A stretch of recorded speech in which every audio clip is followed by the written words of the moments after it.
با مقصد جلب نمودن زنان به هنرآموزی و جلب آنها به شغل صاحبکاری در دهه چهارباغ جامعه دهاتی به نام ویس فینایه واسه زیر عنوان بلند برداشتن توانایی و دارایی زنان نمایش هنرهای استحصالی دایر گردید. این چهارمینی با دستگیری شعبه کار با زنان و عائله ولایت ختلان و ناحیه واسه اجنته شغل اهالی گذرانیده شد. در این نمایش از 13 شهر و ناحیه‌های ولایت ختلان و ناحیه‌های تابع جمهوری زنان صاحبکار اشتراک نمودند. هنرهای صاحبکار زنان واسگی دقت مهمانان را به خود جلب نمود. این افزارها را برای گهواره صاحبکار واسگی از جماعت دهات توگرک تا زگل وطن و شاگردانش تیار می‌نمایند. برای رشد فعالیت صاحبکاری سال 2016 تا زگل صاحب گرانت پرزیدنتی گشته است. من خیلی از سال 2000 که به همین صاحبکاری دست دادگی مثال همین کار خانه در کار همین دوزندگی من در خانه مثال شاگردان کار کردستم.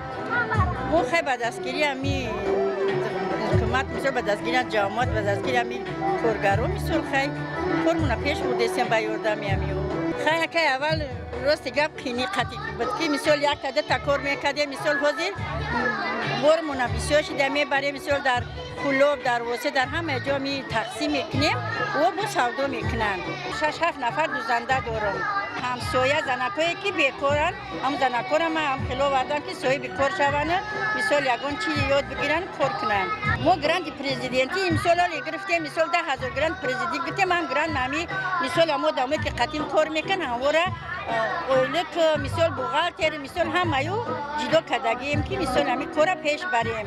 در ناحیه واسه 6 گروه‌های زنانه به فعالیت صاحبکاری مشغول هستند. در دهه چهارباغ جماعت دهات به نام ویس گروه زنانه‌ای به نام ریزا فعالیت دارد. 15 نفر رو صاحب جای کار کردم، صاحب مبلغ کردم. انا باید چی دیگر لری دیگر شدم از حسابی همی گروه‌های زن‌ها. انا باید طلای دیگر شدم. خیلی با همی کمک همی گروه‌ها با کمک زن‌ها و همین کارو پیش بردیم. در دهه چهارباغ گروه‌های زنانه کسب‌های مردانه را هم می‌آموزند.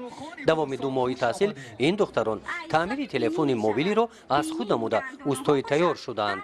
اهمیت همین لایحه هم خیلی خوبی داره که مدت یک سال در همین قشلاق ما فعالیت میکنه. در دوام فعالیتش 45 نفر آدم در همین جامعه متخصص تیار کردیم. 15 نفر جای کار داره باقی صاحب سرتیفیکات شد. این لایحه به حد فایده کردن داره که زنهای خانه نشینه با کار جلب میکنه. صاحب کسب میشوند، صاحب دیپلم میشوند، میرن در جایی که برای زندگی خودشون پیش بردن فایده کردن داره. در این چهاربینی دیگر گروه‌های زنانه که در ناحیه واسه به فعالیت صاحبکاری مشغول هستند مسئول کارهای خود را به مهمانان نشان دادند.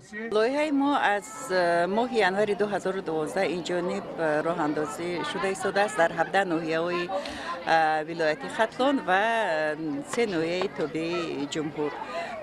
مقصد اساسی لایحه این بلند برداشتن توانایی و دارایی زن می باشد و لایحه به واسطه با زنهای دهات در زیاده از 700 دهه‌های ناحیه‌های هدفی کار میکند و در دوام قریب 5 سال لایحه توانست که زیاده از 10,000 زنها را به نهایت فعال نموده صاحب جای کار و صاحب کسب‌های گوناگون گرداند و حالا در حال حاضر من گفته میتوانم که زیاده از 50,000 زنها در زیاده از 3,000 گروه‌های زنان فعالیت دارند. آنها پیش از همه پرابلم‌های روزمره عائله خود و جامعه خود را حل کرده ایستادند.